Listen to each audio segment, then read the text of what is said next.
Bonjour et bienvenue sur Théora TV. Aujourd'hui, nous avons un merveilleux atelier. Un atelier très pratique et très utile avec Marie. Bonjour Marie. Bonjour Cécile.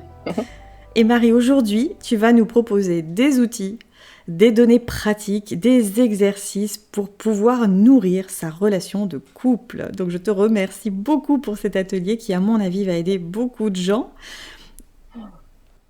Oui, alors c'est vrai que on a déjà du coup exploré une certaine partie dans le premier atelier qui était plutôt sur le fait d'aller s'explorer soi-même pour pouvoir ensuite rentrer dans une relation. Oui. Et là, du coup, j'avais vraiment à cœur de proposer un autre atelier qui soit vraiment pour les couples déjà en place, déjà existants, j'ai envie de dire, et qu'est-ce qu'on peut créer, qu'est-ce qu'on peut mettre en place justement pour venir nourrir cette relation. Voilà, au fil des jours, au fil des semaines, au fil des années, parce que voilà, quand on est en couple, on a tous l'envie que ça dure finalement. On n'est pas là pour. J'ai rarement entendu quelqu'un qui avait envie de rentrer dans une relation pour que ça dure 2 jours. Donc du coup, c'est comment est-ce qu'on peut se donner les moyens que ça dure et comment on peut nourrir. C'est vraiment ça, c'est venir alimenter cette relation-là. Et quand j'utilise ce terme-là de nourrir et alimenter, c'est vraiment dans l'intention de faire tomber l'idée que une fois que c'est installé quoi. Voilà, que ce qui est acquis un jour l'est pour toujours. Voilà, ça Oui, ça oui. n'existe pas dans mon expérience. Et du coup, ça demande constamment de se reposer un certain nombre de questions, de se remettre en mouvement, parce que nous, on change tout le temps. Et oui. Donc l'autre aussi, et à deux aussi du coup. Donc c'est un Oui. mouvement permanent dans l'impermanence. Et du coup, c'est un sacré bazar C'est quand ça. on est en couple. Et c'est pour ça que je dis toujours que pour moi, c'est une aventure absolument merveilleuse. Et ça demande quand même un certain effort, mais dans le sens, un effort joyeux pour moi, parce que Oui. c'est pas se forcer, c'est simplement, je pense avoir acquis cette idée que tout est impermanent et tout est en mouvement constant. Et donc, je peux créer à chaque instant mon couple, en fait. Voilà. Donc, j'avais bien envie aujourd'hui voilà, de donner des clés pour savoir comment je peux le construire instant après instant, ce couple, et venir l'enrichir, le nourrir, etc. Donc là, ce qui est sûr, c'est que l'idée est absolument pas de donner une recette miracle. Donc justement, puisque je parle d'impermanence, il n'y a pas une liste ou un tableau avec A, B, C, D, E. Et là, on est sûr, le couple, il est super, ça roule, je me repose, je suis bien. Voilà. Donc c'est pas du tout l'idée. Là, l'idée, c'est vraiment de vous transmettre des outils qui doivent vivre et où chacun va pouvoir aller piocher là où ça l'inspire en ce moment et peut-être à garder de côté certaines idées et peut-être que voilà, ça se présentera ou ça se dira tiens, on m'avait parlé, oui, j'ai entendu il y a X temps et tiens, ça serait d'actualité maintenant. Ça l'était pas et avant et puis là, ça peut l'être maintenant. Chouette. Voilà. Chouette, chouette. Donc du coup, j'ai eu un peu dans l'idée de partager sur comment je prends soin de ma relation de couple, de ce lien d'amour qu'on a tissé. C'est vraiment des liens Oui. qu'on tisse et qu'on retisse tous les jours. On va explorer ça un petit peu en deux parties, un volet vraiment sur la communication, parce que pour moi, c'est vraiment quelque chose que j'observe en permanence et dans ma relation de couple et pour tous ceux que j'accompagne, ou tous les amis, enfin même la famille, etc. Le cœur, vraiment un des noyaux fondateurs dans la relation de couple, c'est vraiment comment je communique avec moi, effectivement, mais du coup avec l'autre et comment on peut aller plus loin et renforcer ça. Et ça donne des ailes quand même dans le couple, vraiment. Donc, on va passer un petit temps là-dessus. Et en deuxième partie, j'ai de la joie à avoir un petit peu rassemblé, comme une boîte à idées, en fait. Voilà, avec un certain nombre de pistes, d'idées, d'envies qu'on peut co-créer ensemble pour alimenter, venir nourrir, enrichir ma relation de couple. Voilà. Bah, chouette. Allons-y, Chouette. allons-y. Oui. Allez. Donc en premier, je voulais vraiment qu'on passe du temps sur la communication. Donc pour que je puisse être en capacité de rester dans cette relation de couple et de me sentir épanouie, que l'autre le soit aussi en face de moi et avec moi et qu'ensemble on ait cette force. Je vois, c'est marrant, j'ai les mains qui font comme ça, Oui. mais il y a vraiment quelque chose de l'ordre de la force du coup. Quand la communication est solide, entre deux personnes d'un couple, c'est vraiment un cadeau en fait. Et puis c'est un cadeau pour soi, pour l'autre, c'est un cadeau pour l'entourage aussi. Oui. Ça rayonne autour. Et ce que j'ai observé, c'est que souvent, eh bien, quand on est installé dans la relation de couple, au début, souvent, on parle beaucoup quand on apprend à se connaître, en fait. Les premiers temps, on peut passer des heures, on ne voit pas le temps passer, on se raconte toute notre vie et tout ça, c'est super. Et puis, quand ça fait déjà quelques temps qu'on est ensemble, eh ben, ça s'étiole un peu, ça. Et parfois, on est un petit peu sur les acquis, sur, bah oui, l'autre, je le connais, il me connaît. Et on pense pas forcément à se garder des espaces, en fait, pour vraiment se dire, se poser, faire le point ensemble, se partager, toutes ces choses-là. Donc vraiment, une des clés majeures pour moi dans un couple, c'est le fait de créer des espaces où on peut échanger. Donc c'est d'avoir cette vigilance à choisir ensemble un temps qu'on pose, vraiment quelque chose qu'on décide ensemble, où on va garder ce temps-là dans nos agendas, dans nos espaces de vie, où on va se poser vraiment pour se parler. Voilà. Et on sera présent que pour ça. Oui. Donc, je ne sais pas si c'est quelque chose que toi, tu as déjà expérimenté, que vous aimez ou pas avec Olivier ou pas du tout. Alors, les enfants empêchent un petit peu, effectivement, de se retrouver Ouais. à deux, hein, ça c'est une évidence. Et on m'avait soufflé une idée, quelqu'un m'avait soufflé une idée en me disant, mais tu sais, tu peux poser une RTT, et ton mari aussi, le même jour, pendant que les enfants sont à l'école, en fait. Ouais. Et comme ça, mais vous avez une journée à vous. C'est pas une soirée, c'est pas une sortie, mais c'est une sortie quand même en journée, où vous pouvez du coup vous retrouver un petit peu. Voilà, bon, la première fois qu'on l'a fait, on a dormi toute la journée. On avait besoin de repos, je crois. C'était vraiment ça.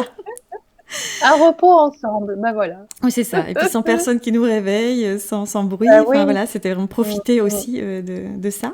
Mais c'était, oui, c'était de... Et on l'a fait régulièrement.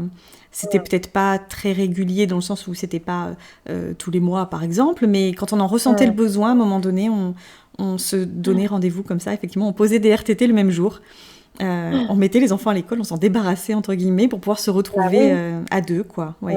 Ouais. Bah, c'est super riche que tu partages parce qu'effectivement, ce qui peut créer aussi la difficulté dans un couple, le fait que cette communication un petit peu s'étiole ou où il y a un peu, il y a un peu de distance là-dedans, c'est aussi parce qu'il y a la vie de famille souvent au milieu et que du coup, on est vraiment très pris entre nos activités professionnelles d'une part, les enfants de l'autre, tout, voilà. Et que souvent, du coup, ça passe après. Oui. Et qu'on n'y pense plus à un moment donné. Et puis, à un moment donné, il commence à y avoir des petits grains de sable dans les rouages parce que justement, on n'a plus ce temps où on peut être face à face ou côte à côte, peu importe, pour vraiment faire le point de on en est où en fait. Et quand je dis où on en est, c'est vraiment l'idée de se dire, de pouvoir se parler où j'en suis en tant qu'individu, où en est l'autre en tant qu'individu et où on en est ensemble. Donc c'est un petit peu faire un triangle en fait. Donc c'est prendre un espace où chacun a son espace pour se déposer dans ce qu'il est, ce qu'il vit ces derniers temps et la relation. Comment se vit la relation pour chacun à ce moment-là. Et c'est vrai que, encore une fois, quand je disais, il n'y a pas de recette miracle, il n'y a pas une règle, donc je suis pas en train de dire, tiens, c'est comme ça qu'on doit faire, et là, tu peux être sûr, ton couple va durer 50 ans, 60 ans. Non, c'est pas l'idée. Simplement, c'est de pouvoir insuffler l'émergence, de se créer un espace où on va communiquer, et je vais détailler un peu, je vais amener plus de précision. Et une fois encore, et comme ça sera le cas dans tout le reste de l'atelier, ce qui est extrêmement important, c'est de s'écouter. C'est-à-dire que justement, toi, tu viens de le dire, nous, c'est pas forcément extrêmement régulier, on se donne pas rendez-vous tous les mois, et c'est OK, parce que qu'est-ce qui est important? C'est pas de se dire, bon, il faut qu'on communique, alors on a rendez-vous tous les vendredis du mois, les derniers, le 4e vendredi de chaque mois. Peut-être que ça peut convenir à certains. Voilà, peut-être que certains vont avoir ce besoin et ça va tout à fait répondre à leurs attentes et ils vont être joyeux avec ça. Peut-être que pour d'autres, ça va pas du tout marcher. Moi, par exemple, je peux pas faire ça. C'est-à-dire que la communication pour moi est fondamentale aujourd'hui dans mon couple. Par contre, si on me dit j'ai rendez-vous le 3e mercredi de chaque mois, je pars avec des boutons. Je peux pas. C'est le côté figé qui pour moi du coup est pas du tout vivant et du coup je l'ai expérimenté ça. Donc je le partage de quelque chose d'expérimenté. J'ai essayé ça Parce que pendant quelques années, dans mon premier couple, avec le père de mes filles, on faisait partie d'un groupe de couple, justement, où on partageait tous les mois. Et en plus de ce rendez-vous mensuel avec les autres couples, on avait un rendez-vous à prendre pour le couple, une fois par mois. Et en fait, moi, j'ai perdu ma joie. C'est-à-dire qu'au début, c'était joyeux. Et à un moment donné, j'ai vécu ça comme une contrainte. Et du coup, quand la date approchait, des fois, j'y allais à reculons. Donc, du coup, ça donnait l'effet inverse. Donc, c'est pour ça que je dis toujours, il n'y a pas de recette miracle. Ce qui est extrêmement important, c'est juste de retenir que se créer un espace est fondamental pour pouvoir se dire, se partager, faire un peu un bulletin météo, j'ai envie de dire, de comment je suis et comment je suis dans mon couple, et comment tu es et comment tu es dans notre couple. Et après, comment je le pose, ça demande une grande écoute mutuelle, en fait. Et ça demande de ne pas l'instituer comme un truc immuable à nouveau. C'est-à-dire que je peux, par exemple, en avoir besoin pendant 3 mois d'affilée et le fixer pendant 3 mois d'affilée. Et après, dire, tiens, ça a été sympa pendant 3 mois. Et puis, là, voilà, le prochain qui a envie, il va le dire, il va le manifester à l'autre. Et puis, on se calera. Ou peut-être que ça sera improvisé et on le fera un petit peu dans l'instant du vivant. Et on se dirait, tiens, ce soir, tu t'as prévu de regarder un film ou est-ce que ça serait OK pour toi j'ai bien envie qu'on échange un peu. Voilà. Donc, tout est possible. C'est vraiment ça que j'ai envie de dire. C'est que c'est à chaque couple et à chaque individu dans le couple d'écouter quelle est la meilleure façon de mettre en musique cet espace d'échange, en fait. Voilà, c'est vraiment la première clé que je voulais transmettre. Et c'est vrai que je rigole parce que là, je partageais mon regard à moi, mais j'anime un groupe de couple actuellement, de partage sur la vie de couple. Et j'ai eu un couple qui nous a partagé ça, de dire qu'après avoir fait une thérapie de couple, ils avaient un rendez-vous institué comme ça. Et au début, c'était chouette. Et après, ça les a écœurés, quoi. Et oui. Donc, c'est là qu'on voit que rien n'est permanent, en fait. Donc, je suis en train de me renouveler sans arrêt. Et mon couple aussi, du coup. Donc, ça me demande une grande écoute intérieure pour toujours être dans l'ajustement. Donc, chacun va pouvoir créer son rythme, son créneau, sa fréquence, régulièrement, pas régulièrement, programmé ou pas programmé certaines fois et spontané à d'autres fois. Et voilà, l'idée juste est de poser le désir commun de se créer cet espace de communication, en fait. Oui, c'est ça. Et c'est pas au moment du repas où tout d'un coup l'un a besoin de parler et que l'autre va être occupé. Enfin voilà, c'est pas idéal, on va dire, pour pouvoir communiquer correctement. Donc effectivement, j'entends dans ton discours que c'est bien de se créer une bulle, voilà, où on est vraiment l'un vers l'autre, des deux côtés, quoi, vraiment, et on est disponible l'un pour l'autre, quoi. C'est tout à fait ça. Merci beaucoup parce que c'est ma transition. Du coup, j'adore Cécile, c'est génial. Avec la règle des 3B, ce que j'appelle la règle des 3B, que j'aime beaucoup, que j'utilise dans beaucoup de domaines, mais du coup qui s'applique aussi très bien là, c'est justement pour pouvoir créer cet espace qui soit qualitatif, j'ai envie de dire. Donc, comme tu disais, de disponibilité et de présence, parce que ça sert à rien si je suis en train de faire autre chose en même temps, que j'ai l'esprit complètement accaparé. La règle des 3B, c'est que je me demande toujours si c'est le bon moment, le bon endroit et si je suis avec la bonne personne, en fait. Donc, c'est les 3B. Bon, si tu es dans ton couple, j'espère que c'est la bonne personne, effectivement. Pourquoi justement je l'ai utilisé là ? Parce que parfois, il est parfois opportun dans ce qui peut me brasser ou ce qui peut me traverser moi, etc. Parfois, il peut être opportun que je n'en parle pas dans mon couple de suite. Ou que ce soit pas lui la personne la plus appropriée pour m'aider à discerner. Notamment parfois si le conjoint ou la conjointe est impliqué dans ce qui me brasse. Parfois, une première étape peut être de démêler, faire le démêlis-mélo, que j'appelle toujours, soit avec soi-même d'abord, c'est pour ça que je parle de la bonne personne, se poser cette question, c'est pas anodin, soit peut-être avec un ami proche ou quelqu'un d'extérieur. Enfin, parfois, ça vaut la peine, avant de rentrer dans cet espace de respect, d'échange mutuel, d'écoute qualitative, de te demander si ce que je vais dire, c'est vraiment à mon conjoint, à ma conjointe, voilà, c'est le plus opportun à ce moment-là. Donc oui, j'ai laissé la bonne personne exprès. Oui, c'est bizarre, mais effectivement, je comprends mieux maintenant que tu l'expliques qu'effectivement, il faut que ça soit que la personne puisse recevoir, et donc parfois, effectivement, il est peut-être opportun d'aller travailler le truc un peu avant. Mm. Oui, C'est oui. ça.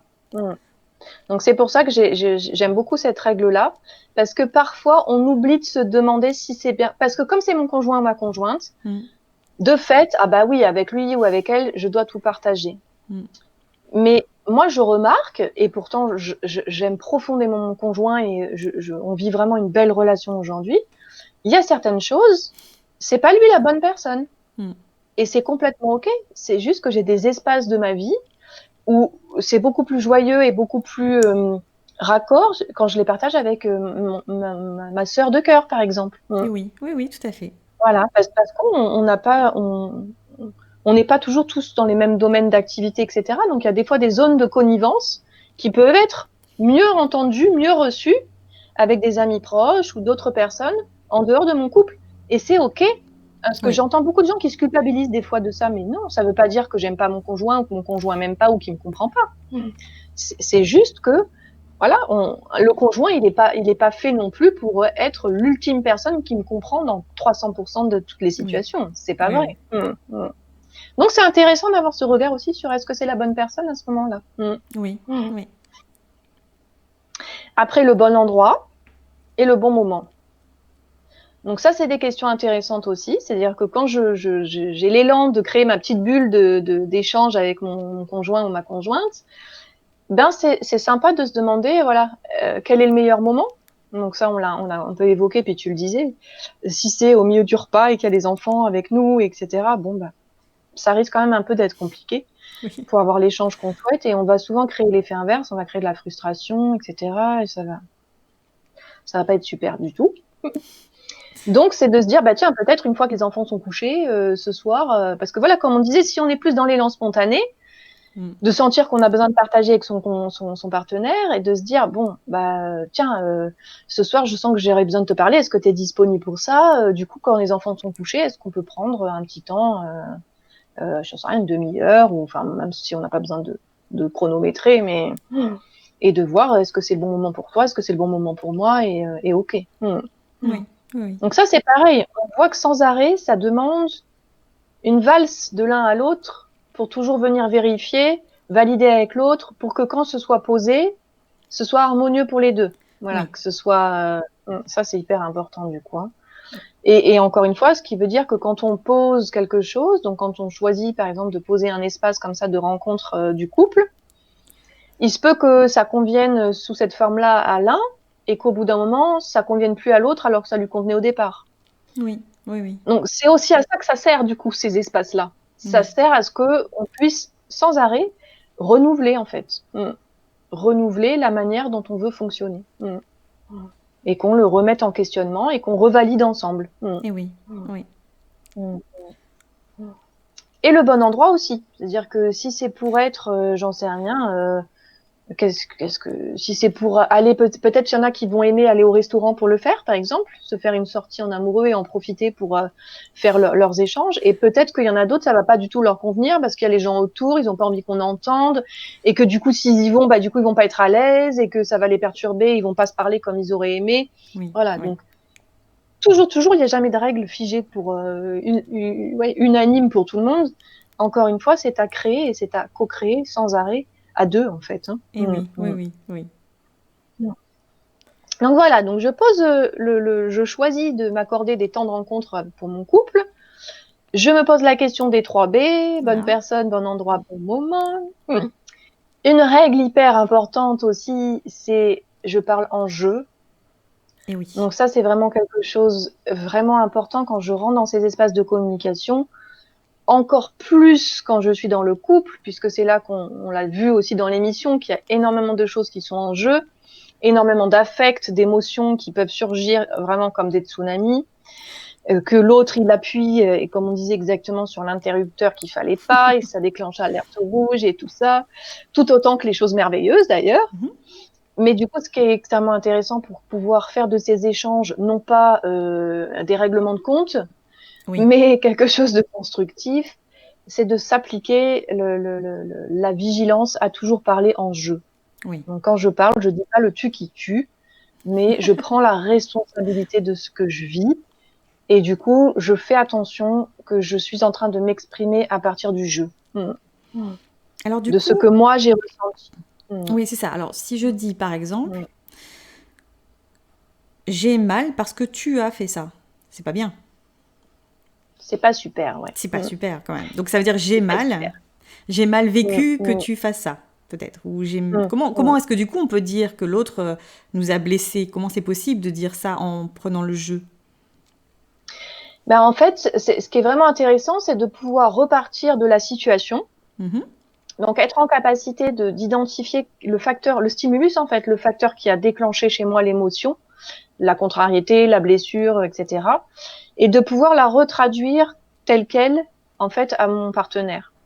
Donc, qu'est-ce qu'on pourrait prendre comme exemple? Souvent, c'est des trucs du quotidien assez Bah oui, basiques où on finit par se friter avec les années, en fait. Des trucs qu'on ne dit pas, genre sur les vaisselles, le ménage, les machins comme ça. oui, Souvent, c'est c'est ça. quand même des zones un peu qui paraissent bêtes, mais qui sont souvent au cœur des trucs rentrés qui après d'un coup deviennent des choses énormes, quoi. C'est ça. Juste pour Mais une vaisselle, oui, c'est ça. C'est l'éponge qui est pas placée au ouais, bon endroit, ou enfin ce genre de c'est choses-là. ça. Ouais.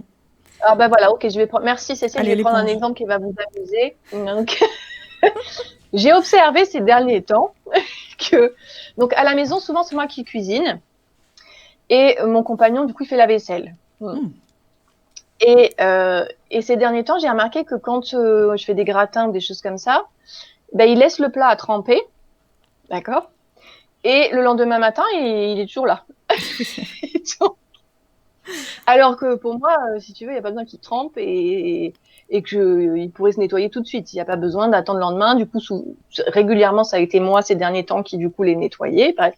Donc là, tu vois, c'est le truc c'est complètement idiot, hein. Ah oui, oui, et puis ça monte, Et hein. Oui, oui. ouais, ouais, ouais, ça monte, ça monte. Donc là, effectivement, si j'y vais en lui disant, tiens, on n'est pas obligé d'attendre un espace de rencontre solennel, j'allais dire, pour ce genre de choses, mais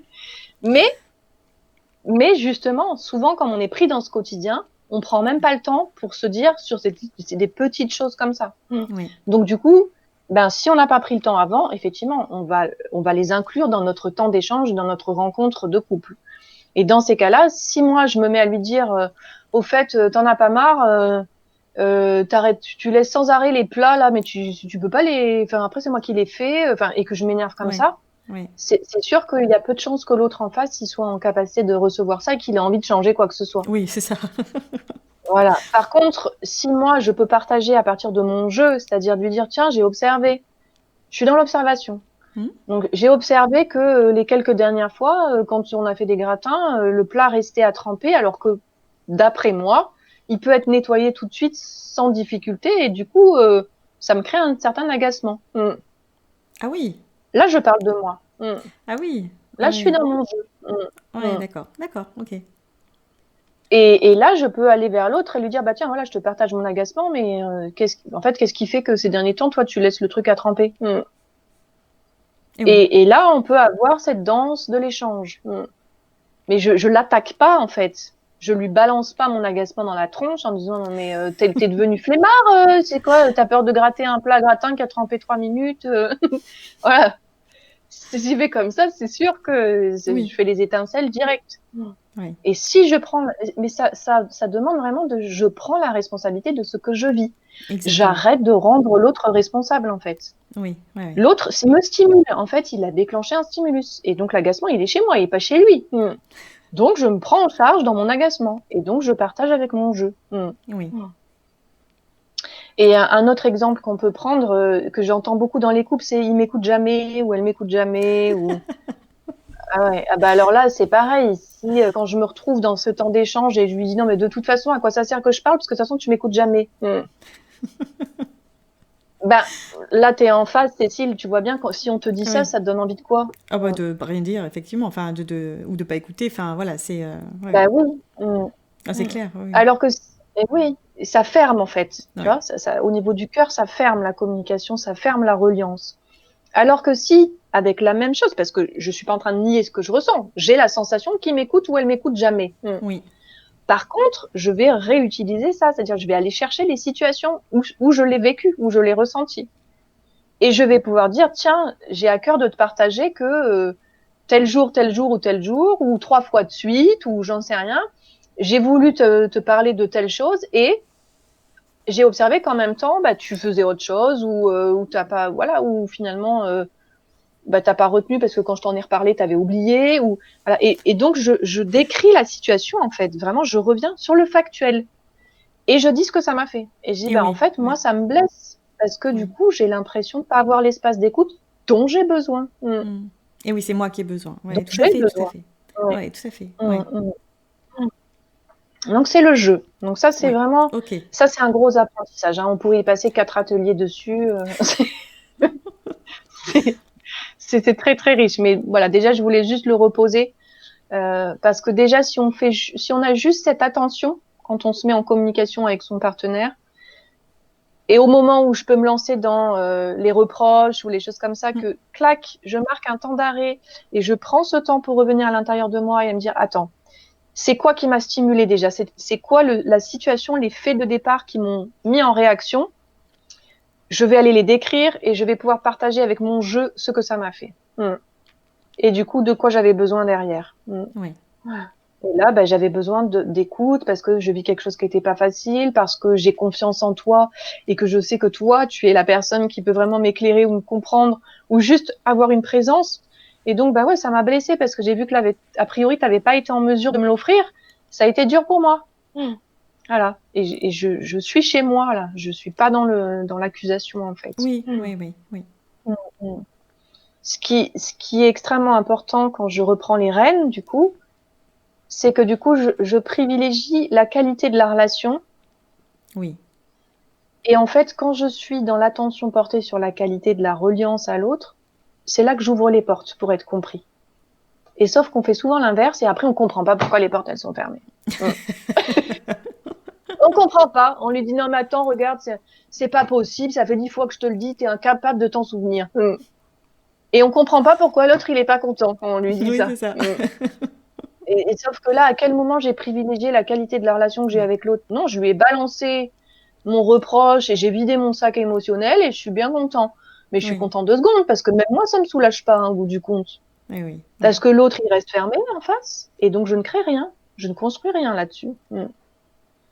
Donc, vraiment pour que son couple soit nourri, ça demande vraiment de se créer, de choisir d'avoir des espaces où on se rencontre, de définir et redéfinir à chaque instant la forme, la fréquence, etc.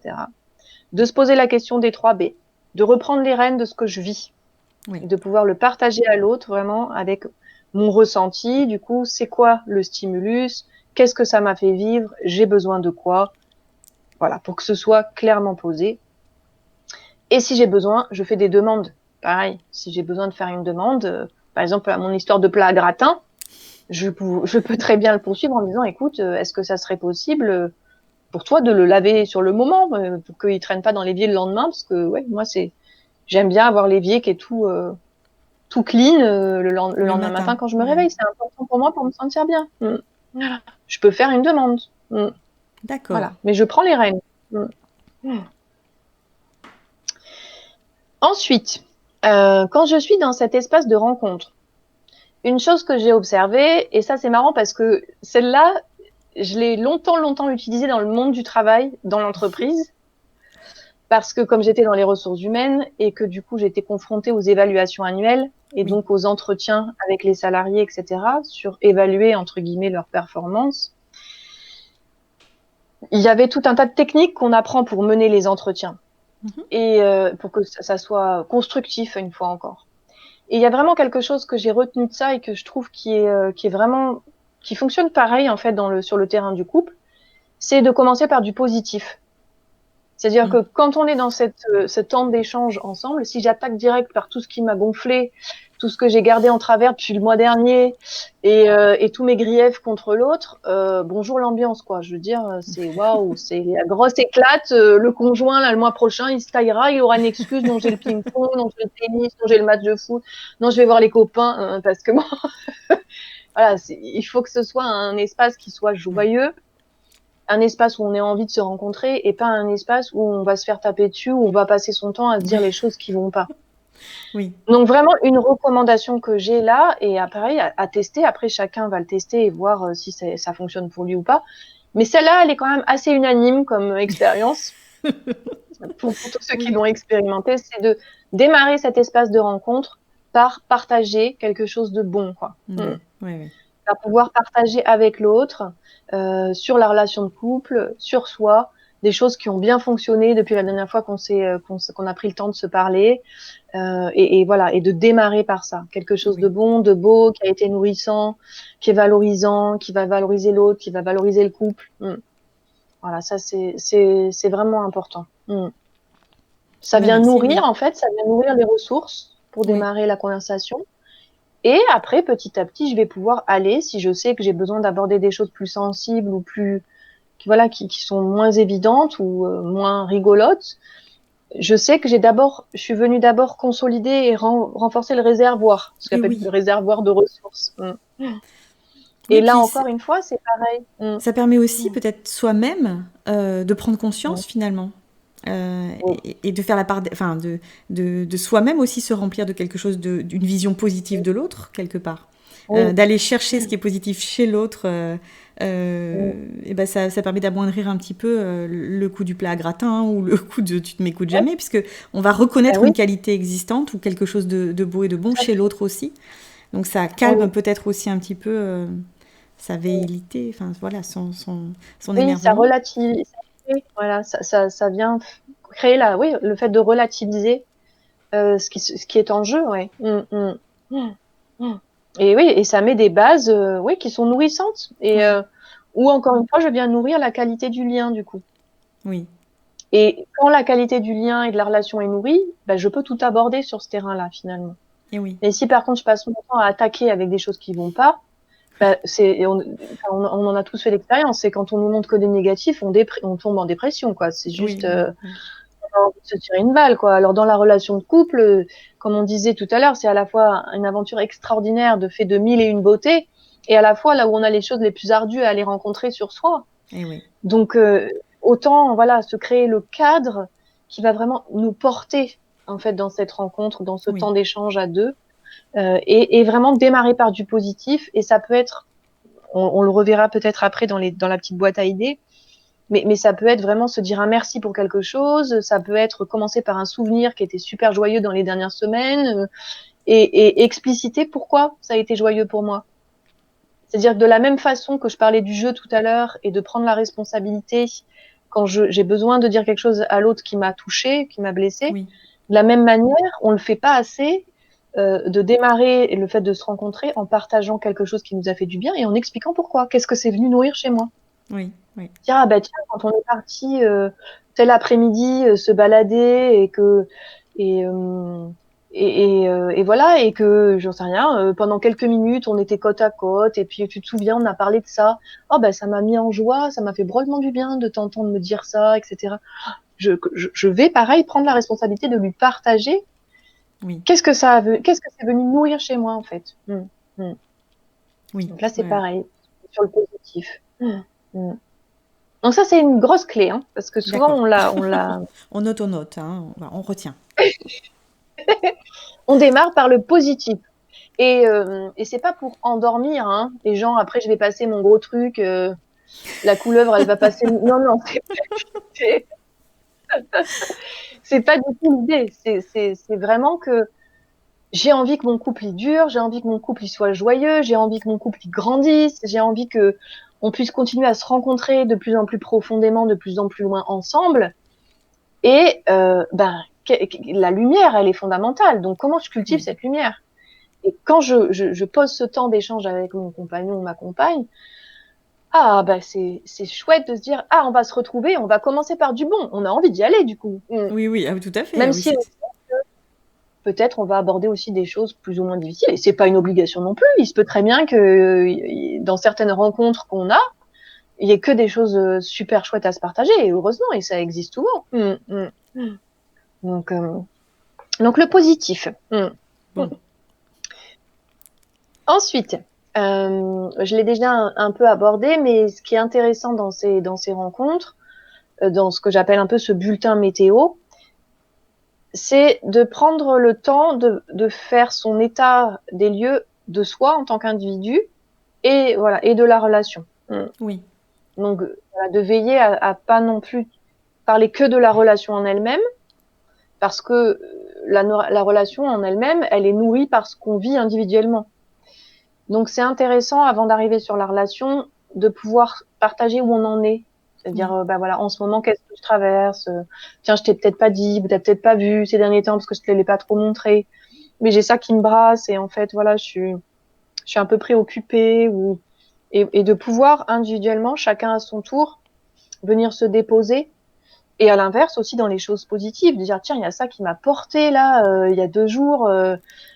Et j'insiste là-dessus parce que je vois à quel point il peut y avoir une espèce de distance qui s'insinue comme ça sans qu'on le voit venir. Oui. Et je vois par exemple dans mon couple, on a chacun des activités qui nous sont propres, mais ce qui fait que des fois dans la semaine, le soir, on peut passer 3 soirs sans se voir. Ah oui. Parce que un coup c'est lui qui va être dans son truc et quand il va revenir, je serai couchée, et le lendemain ça sera moi. Et donc on peut passer plusieurs soirs dans la semaine sans se voir. Donc il arrive parfois qu'il se passe des choses dans ma journée ou qu'il se passe des choses dans sa journée qui sont soit hyper positives, soit plus difficiles, et que on n'en ait pas parlé du coup le soir même ou dans les 2 jours ou les 3 jours. Et du coup à un moment donné peut se poser la nécessité de venir partager ça. Dire ah bah c'est vrai, depuis 3 jours on s'est croisés. Et il y a quelque chose de vraiment important qui s'est passé pour moi et j'ai vraiment besoin de te le partager et hop, on y va, quoi. Oui, oui. Et ça, c'est vraiment une vigilance à avoir parce que c'est vite fait hein, de commencer à avoir des vies qui se croisent Oui. et on se rend pas toujours compte de se dire ah mais ça je te l'ai pas dit. Je sais pas si ça vous est déjà arrivé, Cécile, toi dans ton couple. Et moi des fois ça m'est arrivé et quand ça m'arrive, je me dis oula. Quand je commence à en arriver à me dire ah ça je te l'ai pas dit. Là, je me dis, ah, là, on s'est un peu trop croisés ces derniers temps. Il va falloir. Parce que là, ça veut bien dire qu'on se croise, justement, et que du coup, Oui. il n'y a plus les espaces pour vraiment se rencontrer. Oui, oui. Et la relation, elle se nourrit parce qu'on se rencontre, parce que, voilà, on partage, il y a un partage de ce qu'on vit chacun et ensemble. Oui. Et si petit à petit, on vit à côté et on se croise, à un moment donné, voilà, ça fait comme ça. Hein. Les Alors chemins, ils sont un peu en parallèle et si on se croise et que l'autre écoute pas non plus, alors là c'est foutu. Si nous on dit pas et que l'autre n'écoute pas non plus, alors là c'est mort. Non, c'est pas mort. Après, encore une fois, c'est vrai que chacun trouve son équilibre, mais on peut passer 2 vies en parallèle toute sa vie en couple. Hein. Eh ben oui, ça Voilà. Et arrive, hein, c'est vrai. moi, j'en connais hein, des couples qui ne communiquent absolument pas, mais qui sont toujours ensemble. Et ils sont sur des chemins, sur des chemins parallèles, quoi. Mais du coup, il n'y a pas beaucoup de zones. Oui. Et c'est OK. Encore une fois, il y a rien à. C'est ni bien ni mal, il y a rien à juger, il y a rien à. Non, mais c'est vrai que ça Là, demande simplement. peut-être c'est vrai, un certain travail aussi, un certain finalement d'être cette vigilance dont tu parlais tout à l'heure, de se dire ah mais attends, c'est pas tout à fait ce que je voudrais vivre quoi, c'est pas ça que je voudrais, c'est pas ouais. Oui, là, vraiment, ce que j'ai à cœur de vous partager, c'est vraiment comment je peux nourrir cette relation pour vivre un truc exceptionnel, quoi. Ah oui. Pour vivre la joie de cette relation à deux au quotidien et voilà, et cette co-création, parce que c'est vraiment, comme je disais, encore une fois, c'est constant. Ça s'invente tous les jours. C'est un engagement qui ne se pose pas un seul jour au mariage pour ceux qui se marient. Oui. C'est un oui qui se renouvelle tous les jours. Et tout ce que je suis en train de décrire, c'est comme des oui qu'on se redit, en fait. À chaque fois que je fais attention à parler en jeu, etc., et que du coup, je viens nourrir la relation, que je suis vigilante à ça, c'est comme si je lui redis oui. Parce que je suis dans la démarche, du coup, vraiment de l'entretenir, de l'épanouir, de faire en sorte d'y être bien, qu'il y soit bien, qu'on y soit bien ensemble. Oui. Il y a l'écoute, justement, quand on parlait d'écoute, il y a la façon dont je m'exprime, on disait tout à l'heure, en jeu, je repars des faits, de l'observation, et puis je peux partager ce que ça m'a fait vivre, les besoins qu'il y avait derrière, et éventuellement les demandes qui peuvent en découler. Et il y a aussi quand moi je suis en posture d'écoute, du coup. Ça, c'est extrêmement important parce que dans un couple, surtout après quelques années, on se connaît quand même drôlement bien. Donc souvent, on sait déjà l'autre ce qu'il va dire. Et donc, on écoute à moitié. Parce qu'on le connaît par cœur, on la connaît par cœur, donc on sait, et tout ça. Ou alors on termine la phrase, ou bien voilà. Et en général, ça, c'est très agaçant. Donc, l'écoute active, c'est vraiment, et ça, c'est pareil, je parle de règles parce que dans l'expérience que j'en ai faite aussi, quand je suis dans ces espaces de rencontre et d'échange, c'est important que quand l'un s'exprime, l'autre, il puisse rester en silence jusqu'à ce que le premier ait terminé, en fait. Pour vraiment permettre à chacun d'avoir l'espace dont il a besoin pour se déposer jusqu'au bout. Et savoir qu'il va pas être interrompu, qu'il va pas recevoir un ah c'est toujours pareil, ou un conseil de maman, ou un truc ta mère elle ferait machin, ou ton voilà, ou que je puisse vraiment me partager, me déposer jusqu'au bout, jusqu'à ce que je sente que j'ai fini, et qu'après je puisse choisir de demander à l'autre si j'ai besoin d'un conseil, je vais lui demander, mais si je lui demande pas de conseil, l'autre il m'en donne pas. Ça c'est important aussi. Oui, oui.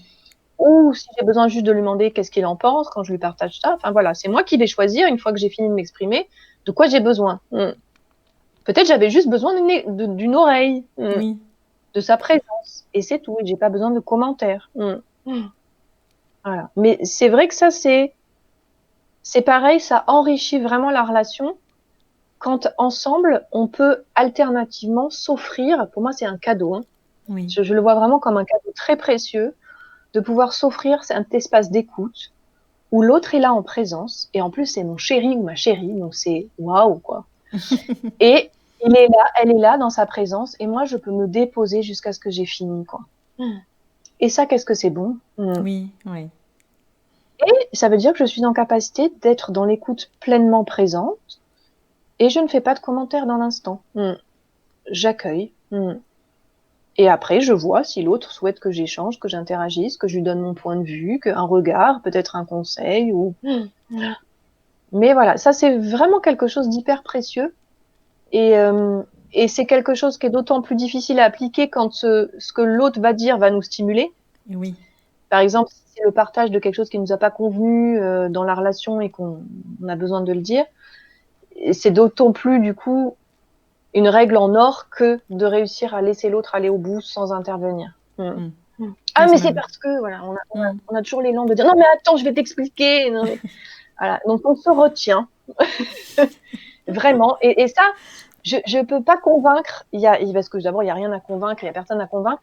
Je peux juste vous le dire d'aller l'expérimenter si vous le faites pas encore assez, pour tous les gens qui nous regardent, de vraiment vous exercer à ça dans votre couple et de voir les bénéfices que vous allez en tirer, parce que vraiment c'est un cadeau précieux vraiment, et qui et encore plus quand voilà ce que l'autre est en train de dire vient nous stimuler, de pouvoir rester dans cet accueil, et du coup de prendre aussi le temps avec soi, de voir comment ça vient en résonance, avant de se lancer tête baissée dans le ah non mais attends mais je t'explique mais je t'explique mais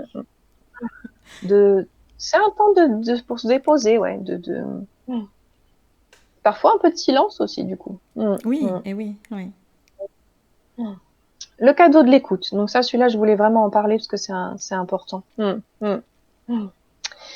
Une chose aussi encore, toujours sur la partie communication, c'est être vrai.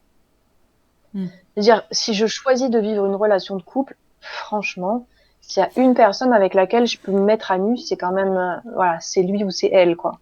Oui. D'ailleurs, on le fait dans le sens littéral du terme, puisqu'on a une intimité dans la sexualité, donc on est à nu réellement. Oui. Et bizarrement, on est parfois plus facilement à nu dans l'intimité de la relation sexuelle que dans nos émotions ou dans ce qu'on vit. Et j'ai remarqué qu'il y a beaucoup de couples qui sont dans la retenue d'oser dire à l'autre la vérité de ce qui se passe. Et oui. Et ça ouvre des voies colossales vraiment dans la relation. Et ça crée un couple après qui est comme ça. Et oui. Parce qu'il n'y a rien à cacher. Je n'ai rien à cacher. J'ai mes faiblesses, j'ai mes zones de vulnérabilité, comme tous les humains en fait. Et dans l'espace du couple, j'ai pas besoin de me montrer Wonder Woman ou Superman et de vouloir faire croire à l'autre que je suis invincible. Voilà. Enfin, non. Et là où la relation de couple, elle se noue, je vais dire dans la manière la plus intime, la plus subtile, c'est dans nos vulnérabilités partagées. Et oui. Parce que quelque chose d'extrêmement touchant et d'extrêmement profond qui du coup se crée, qui commence à s'articuler du coup dans cette relation-là.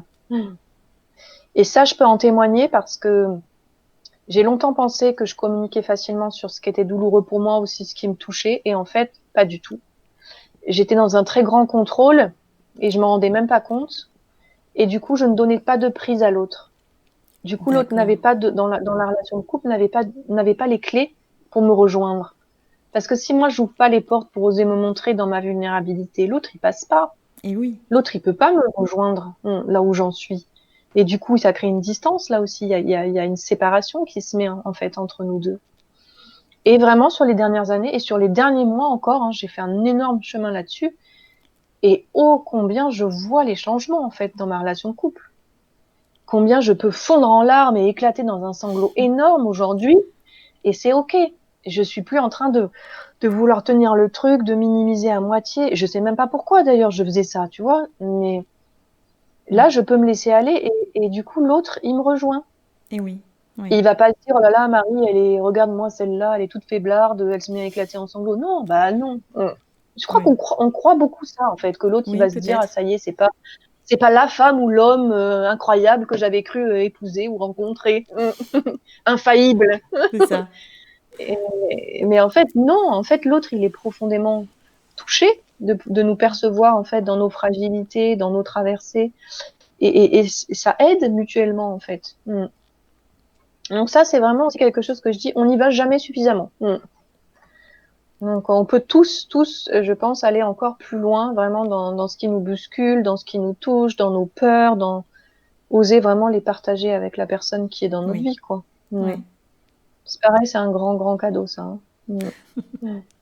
Ça fait beaucoup de cadeaux là, pour le coup. Ah ouais, mais c'est tellement riche la relation de couple en fait. C'est tellement riche. Donc voilà, et une petite astuce aussi qui peut être très utile, c'est de se mettre d'accord sur un code ou un mot magique pour signaler la tempête. Donc on sait que parfois, alors ça dépend des couples, mais parfois des couples qui sont assez dans la réaction ou assez tsunami ou assez volcaniques, et de pouvoir se mettre d'accord quand on est dans une période de calme, quand tout est apaisé, de pouvoir se dire, tiens, est-ce qu'on pourrait choisir ensemble un code, un mot, un truc, ça peut être n'importe quoi. Et ce qui est plutôt sympa, c'est de choisir un mot d'amour quand même, un mot joyeux, du coup, parce que comme ça, j'en sais rien, ça peut être I love you, voilà, choisir ensemble un mot. Et quand on est pris comme ça et qu'on sent que la tempête est en train de surgir entre nous, hop, de pouvoir poser le mot en disant, ah, I love you, code activé, et pour que ça nous donne la possibilité de s'arrêter et de ne pas aller trop loin, en fait. Oui, oui, oui. Voilà. Et de se dire, OK, ben, peut-être qu'on laisse la tempête un peu redescendre et on en reparle dans notre espace de rencontre et peut-être, si tu veux, dans 1 heure, dans 2 heures, demain. Et voilà, en fonction de ce qui est bien pour chacun. Mais ça, on n'y pense pas souvent à ça. Ben non. Et parfois, ça peut quand même sauver quelques dégâts. D'avoir un petit code secret entre nous, le code secret du couple, avis de tempête. Voilà. Voilà. On peut y mettre de l'humour, parce que plus on choisit un code avec de l'humour ou quelque chose de plutôt dans l'amour, plus du coup ça va aider immédiatement à ce que la tempête elle redescende et elle explose pas sur tout le monde, quoi. Donc ça, voilà, on peut y penser. Et enfin, dans ces espaces d'échange et de rencontre, ce qui est chouette, c'est, comme je disais tout à l'heure, de pas être focalisé que sur ce qui va pas, de démarrer par le positif. Et ce qui est sympa à chaque fois, c'est de s'accorder du temps pour se dire, tiens, qu'est-ce qui fonctionne bien? Comment on pourrait renforcer ce qui fonctionne bien? Qu'est-ce qui est un peu moyen aujourd'hui dans notre couple et comment on pourrait l'améliorer? Et s'il y a des choses qui vont vraiment pas et qui nous chiffonnent, etc., comment on peut les transformer et qu'est-ce qu'on peut changer? Donc j'aime bien ces 3 axes à parcourir dans les temps d'échange. Voilà. Qu'est-ce que je peux renforcer dans ce qui fonctionne bien? Qu'est-ce que je peux améliorer si c'est un peu moyen et que je vois que il y a une capacité d'amélioration en vue? Et qu'est-ce que je peux arrêter, transformer, changer si vraiment ça ne convient plus dans la relation? Oui. Donc c'est un petit peu les 3 piliers que je peux reprendre. Après, il y en a qui aiment bien quand c'est un peu ritualisé, leur rendez-vous. bah voilà, ils peuvent c'est intéressant, on peut aussi se faire un petit ordre du jour, hein. Il y en a qui aiment bien ça. Avec un compte Et rendu. ouais, voilà, il y en a, ils peuvent se faire des comptes rendus, il y en a, ils aiment bien après revenir, tu vois, Oui. dire, ah, tu te souviens, on avait décidé ensemble que pour renforcer tel point, on allait faire ça, on a un peu oublié. Donc, c'est vraiment à chacun de s'écouter, hein, tout comme d'hab, hein. Le support, la forme, le contexte, l'environnement, enfin, voilà, de vraiment choisir tout ça. Donc voilà tout ce que je voulais partager autour de la communication. Ben, c'est beaucoup. Encore une Merci. fois, ça nécessiterait de pouvoir approfondir davantage, mais voilà, déjà c'est une belle base C'est une pour belle se base. rencontrer. Ouais. Mm. Le deuxième volet, qui est toujours dans cette partie comment je suis en relation avec l'autre, qui est intéressante à regarder et on se pose pas souvent la question, c'est d'explorer. Donc là, je parle plus d'une exploration. Comment j'aime être aimée? Voilà. De quelle façon je me sens aimée? Donc, dans ma relation de couple, bon, on part du principe qu'on s'aime, sinon on serait pas en couple. Mais pour autant, on a chacun des façons de démontrer notre amour, d'être démonstratif, de prouver, j'ai envie de dire, mais même si j'aime pas trop ce mot-là, de témoigner notre Oui. affection, notre amour à l'autre. Et je rencontre assez régulièrement des couples qui, en fait, s'aiment vraiment, mais qui sont au bord de l'implosion parce qu'en fait, les langages par lesquels ils se montrent cet amour, ils passent comme ça. Ils se rencontrent pas, en fait. Et oui. Et des fois, on voit des couples, ils ont passé 25 ans comme ça, et ils se mettent sur la gueule en disant mais attends, et l'autre il dit mais si j'arrête pas, et l'autre il arrête pas de dire mais oui je te montre que je t'aime, sauf que le langage qu'il utilise est pas du tout le langage de l'autre. Hmm. Donc c'est comme si on cherche à remplir un réservoir dans le vide. Oui. Et donc au bout d'un moment, ben quand les réservoirs se remplissent pas, moi j'aime bien cette image des réservoirs d'amour. J'utilise avec les enfants aussi ça d'ailleurs. De savoir à quel niveau est rempli le réservoir d'amour. C'est intéressant dans le couple, mais c'est marrant avec les enfants aussi de leur poser la question.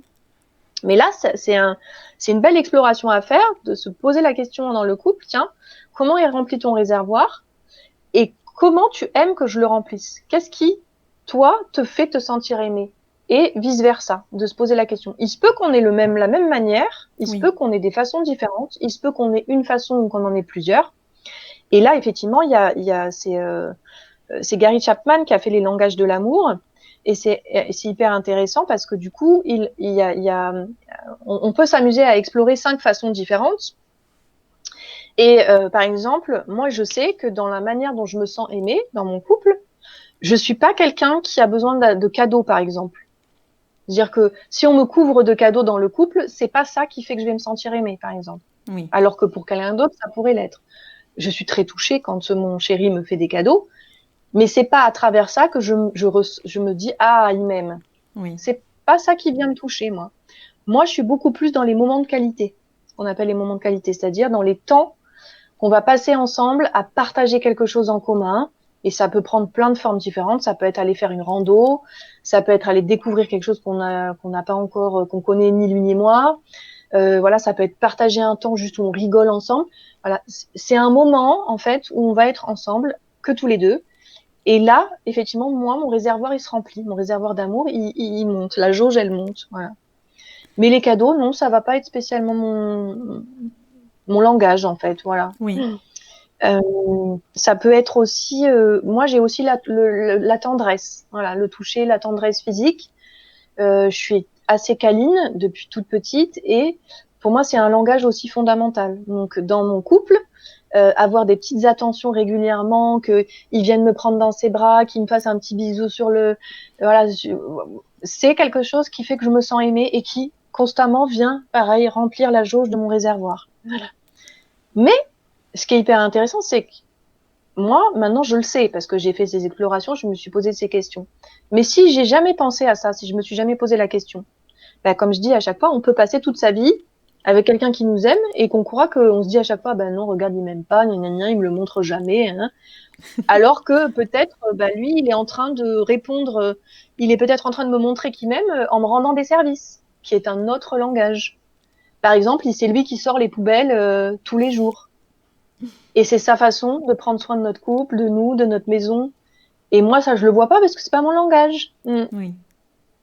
donc, mon réservoir, il reste à sec, en fait. Donc ça, c'est une très grande exploration. Je vais pas aller trop loin dedans parce que ça nécessiterait aussi... Mais simplement, j'avais envie de déposer dans cet atelier la petite étincelle pour que les gens aient envie d'aller explorer davantage, de se dire, tiens, comment je me sens aimée et c'est quoi mon langage? Est-ce que j'ai plutôt besoin de recevoir des paroles valorisantes? Est-ce que je suis plutôt sensible aux cadeaux, aux attentions? Est-ce que c'est plutôt les moments de qualité dont je parlais tout à l'heure? Est-ce que c'est le toucher, la tendresse physique, ou est-ce que c'est les services rendus? Et puis, on peut en inventer autant aussi qu'on est d'individus. Enfin, il n'y a pas, voilà, là, c'est des pistes comme ça, c'est 5 grandes catégories qui regroupent déjà beaucoup de possibilités. Mais on peut en rajouter en se questionnant. Et du coup, c'est hyper beau dans le couple, quand on a ce temps d'exploration ensemble, de se dire, tiens, on va s'amuser un peu. Tiens, alors toi, comment est-ce que tu te sens aimé là-dedans, dans ces 5 catégories? Toi, c'est quoi qui te touche le plus? Et de regarder si on a les mêmes, si on en a certains en commun, ou si en fait pas du tout. Et si c'est pas du tout, eh ben, ce qui est extrêmement important, c'est que du coup, on va pouvoir mettre en place des actions. C'est-à-dire que je vais pouvoir être vigilante à utiliser le langage de l'autre quand je lui démontre mon amour. Et ça, c'est beau. Une fois que j'ai les clés, parce que ça me donne des clés sur l'autre, en fait. Ça me donne des clés sur moi et ça me donne des clés sur l'autre. Et toujours dans cette idée de co-construire ensemble la relation, eh ben, ça me crée de la richesse pour que nos réservoirs, ils soient remplis tout le temps. Oui. Et ça, c'est super chouette. Donc, je me donne beaucoup plus de chance que nos réservoirs, ils aient la jauge qui soit toujours en haut. Et parce que je sais comment je peux nourrir le réservoir de l'autre et vice-versa. Très bonne Donc ça, piste. Ça, c'est vraiment sympa. Vraiment, Et puis, c'est rigolo à découvrir ensemble parce que on se découvre soi, on découvre l'autre. Des fois, on est surpris. On se dit, ah ben mince! Alors qu'on se connaît depuis des années. On se dit, ah, j'avais pas du tout vu que c'était ça ton langage. Mais réellement, hein. Et donc, c'est rigolo de se dire, ah, mais je comprends. Et ça éclaire aussi énormément parfois de zones d'incompréhension. Et les couples se disent vraiment, ah, mais ça y est, je comprends en fait pourquoi j'avais toujours l'impression de passer à côté alors que moi, je faisais plein d'efforts. Et ouais, parce que j'utilisais pas ton langage. Et ça sauve. Hein. Je plaisante pas. C'est vraiment, je pèse les mots. Ça sauve beaucoup de couples, ça. Cet outil-là sur les langages de l'amour, ça a permis à beaucoup de couples de se retrouver, qui s'étaient vraiment épuisés, voilà, parce que comme on dit toujours au début, la relation, elle est nourrie d'elle-même en fait. C'est un peu le côté passionnel du début, c'est un peu le côté fusionnel, et puis au fur et à mesure des années, ça se transforme. Et c'est là que la difficulté peut venir. Et quand on n'est plus porté par l'élan du départ, où on se rend pas du tout compte si on est ou pas sur les mêmes langages, il y a l'amour qui nous porte tout seul, j'ai envie de dire. Mais voilà, au fur et à mesure des années, en fait, on peut vider nos réservoirs sans s'en rendre compte parce qu'on est passé à côté de ça. Donc vraiment, c'est un bel outil à s'offrir en exploration ensemble. Parce qu'autant je pense imaginer quel est son langage à lui, autant le mien, j'ai du mal à le définir. Donc ça va être une discussion intéressante, je crois, peut-être, d'aller regarder ensemble finalement. Parce que moi je crois, puisque lui peut-être aperçu de moi aussi, peut-être. Enfin, voilà, ça peut être un bel échange sur notre langage à chacun, effectivement. Oui. Et là, on parle du couple, mais on peut l'emmener chez les enfants aussi. Hein. Pareil que pour l'image du réservoir. C'est hyper intéressant avec nos enfants de pouvoir explorer aussi leur langage, parce que c'est pareil. Et du coup, de la même manière qu'on montre notre amour à notre conjoint, la manière dont on aime notre enfant, il se passe aussi par un certain langage et parfois c'est pas le sien en face. Et donc, ça permet aussi d'ajuster et d'éviter des manques chez l'enfant aussi, où on se dit, si, je lui ai tout donné, je l'ai aimé tellement, mais sauf que j'ai pas aimé dans son langage, finalement. Et que du coup, à nouveau, ça s'est croisé sur certains aspects. Donc, c'est super. Moi, j'adore cet outil. Il y a vraiment une conscientisation, c'est une découverte de l'autre qui remet un petit peu de fraîcheur aussi, parce que je trouve qu'il y a un côté amusant aussi dans ces langages-là. Et de se donner des petits exemples, de dire, si, regarde, quand je te dis ça ou quand je fais ça, moi, comme ça, c'est ma manière de te montrer que je t'aime, et toi, comment tu... Voilà, donc, il y a un petit côté sympa. Et, une fois encore, je pense que c'est pas figé pour toute la vie.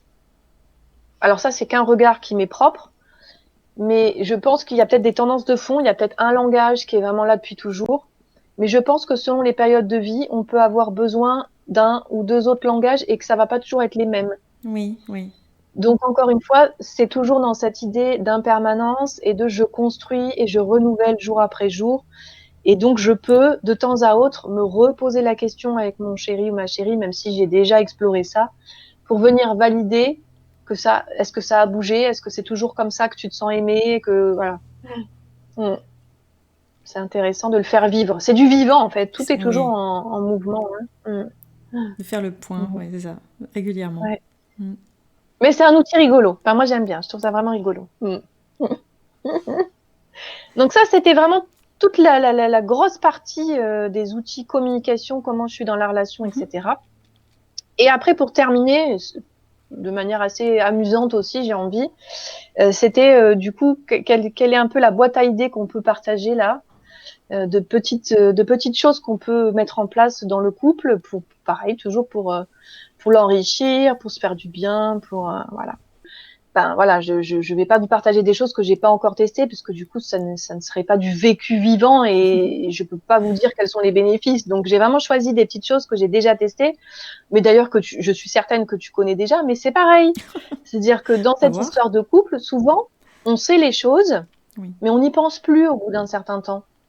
Et c'est pour ça que je reviens toujours à l'outil par lequel j'ai commencé, c'est-à-dire ces espaces de rencontre et ces temps où on se pose et on échange, parce que c'est des espaces où on va pouvoir venir réactiver ses idées, ses ressources. Voilà. Oui.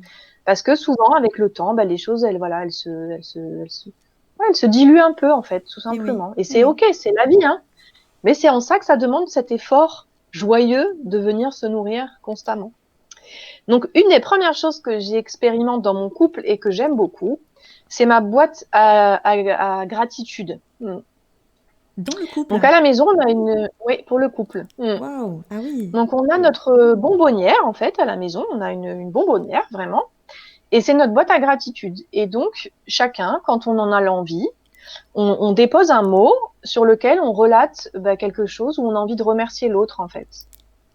Quelque chose qu'on a vécu ensemble ou l'autre, voilà, on a envie de lui dire merci tout simplement. Peu importe ce que c'est, hein, ça n'a aucune importance.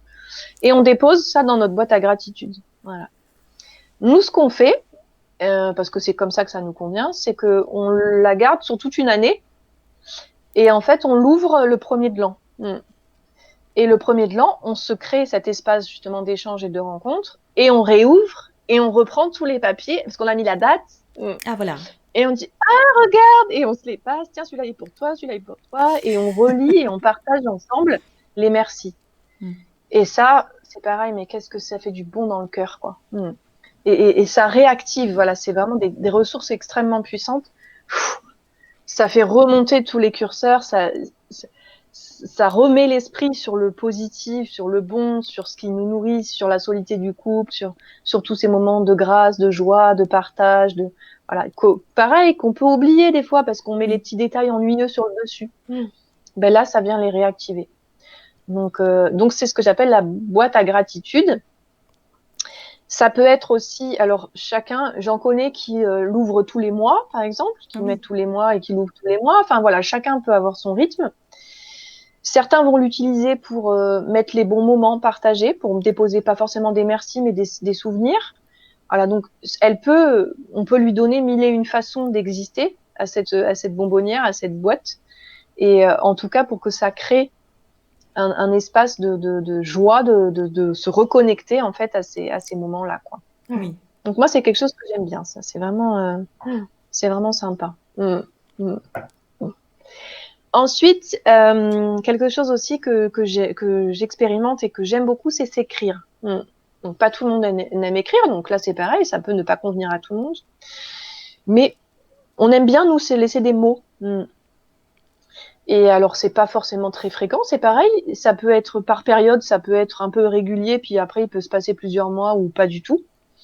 Mais il y a des moments où on aime bien s'écrire et du coup là l'espace d'échange, il va pas être en présentiel les deux en même temps, mais il va passer par ce mode-là de par exemple, mon chéri, il est traversé parfois par certaines choses et puis il couche sur papier et il me laisse une lettre.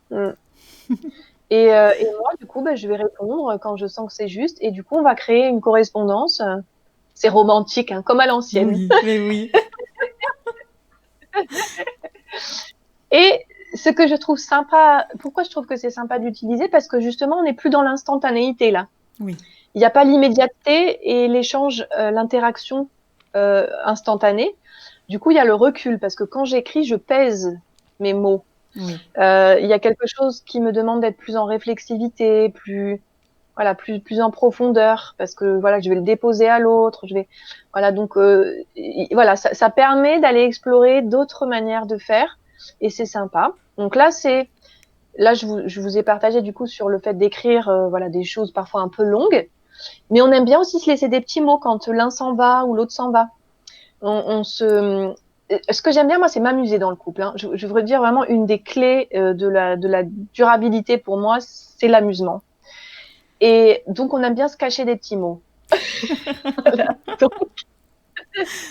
Donc, parfois, par exemple, voilà, quand moi je pars des fois en module de formation, etc., je vais parfois lui laisser des petits mots sous l'oreiller que je sais qu'il verra que le soir quand il va rentrer. Voilà, ou dans les placards, ou dans la salle de bain, par exemple. Je sais que le lendemain matin, quand il va ouvrir son placard, il aura un petit mot. Et parfois, c'est trois mots. C'est pas toujours des grandes phrases. Mais voilà, ce genre de petites choses-là, c'est super amusant. Et là-dessus, j'ai un exemple qui m'a toujours frappé. J'ai un couple d'amis où lui, il était pas du tout là-dedans. Mais du tout. C'était le truc. Et elle, énormément. Et puis, un jour, il s'y est mis, il a eu un déclic, et depuis, il n'arrête plus jamais. Donc, dès qu'elle part quelque part, etc., il lui met des petits cœurs, des machins, des trucs sur des petits post-it. Et je trouve ça juste trop beau. Et du coup, ça y est, ils ont enclenché ensemble ce petit mode-là de temps en temps.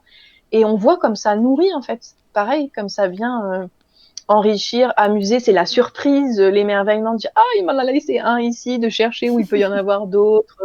Voilà, donc c'est sympa. Des petites surprises aussi, de se laisser des petites surprises, parfois des petits rires en fait, mais où l'autre ne va pas s'y attendre. Donc c'est de se surprendre aussi, voilà, du coup c'est comment je peux veiller de temps en temps. Alors encore une fois, il ne s'agit pas de se mettre un entraînement sportif avec petit A, il faut que je fasse ça, petit B. Non, c'est horrible. Comme je disais tout à l'heure, moi dès que je me sens contrainte, je pars en courant. Donc il faut que ce soit toujours dans l'écoute de ma joie à donner et à mettre en œuvre. Mais se surprendre, c'est rigolo aussi. Voilà, c'est marrant. Ça peut passer par bah tiens, on est en plein milieu de la semaine, il y a rien de spécial et pourtant je vais m'habiller peut-être un peu plus joliment que d'habitude ou j'en sais rien, je vais mettre des petits dessous que je mets pas tout le temps sans aucune occasion, mais je vais le surprendre. Voilà. Oui, oui. C'est important de se surprendre.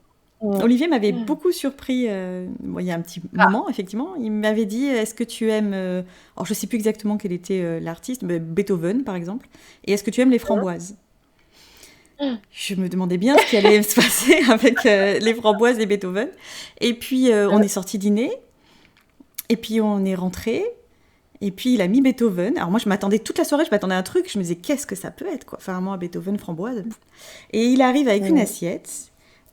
sur laquelle était posé un sopalin et 3 framboises dessus. Et il avait mis Beethoven, quoi.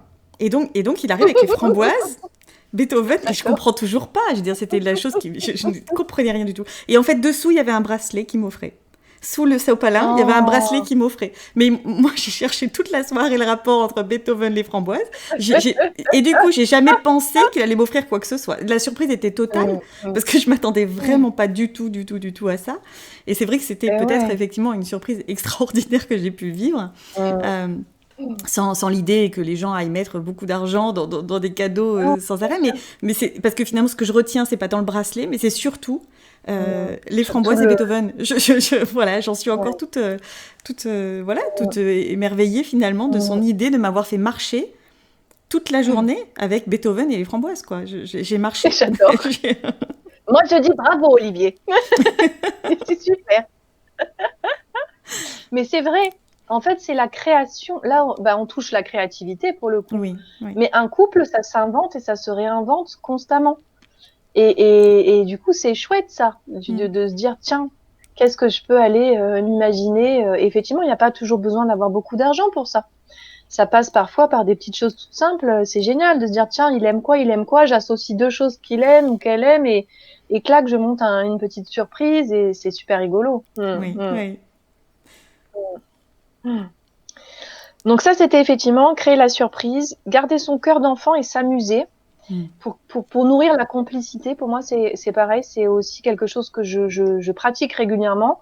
Et quand je dis s'amuser avec le cœur d'enfant, des fois, on s'amuse vraiment comme des enfants, hein. Et avec nos enfants. Donc, parfois, c'est des grandes rigolades pendant on s'amuse beaucoup. Des fois, on s'amuse à chamailler, par exemple. Et du coup, on dit aux filles, bon, alors, c'est qui? C'est lui qui a commencé? Si, tu dois. Ben voilà, on rigole vraiment et on les mêle dans le jeu. Et on est vraiment comme des enfants, vraiment comme des grands gamins. Et c'est pareil, voilà, ça crée pareil cette légèreté, et ça crée une vraie complicité. Oui, oui. Ça crée une vraie complicité. Et ça, c'est pareil, ça porte après, hein. Oui. Ça donne cet élan, voilà. Donc, garder son cœur d'enfant dans le couple, c'est rigolo. Nous, on a des petits codes entre nous, des petits machins où on s'amuse, où on sait que quand on va le dire, personne comprend, mais nous on sait. Voilà. Donc, on a des petits trucs comme ça. Donc des fois, on se prend des fous rires. Donc voilà, c'est rigolo. Après, on l'a dit aussi, de pouvoir garder du temps à deux. Donc ça paraît être une évidence. Comme je disais, il y a beaucoup de choses que je dis là qui sont en fait des évidences, mais parfois on peut oublier, on peut les laisser un peu de côté. Et encore plus quand on est effectivement en famille avec les enfants.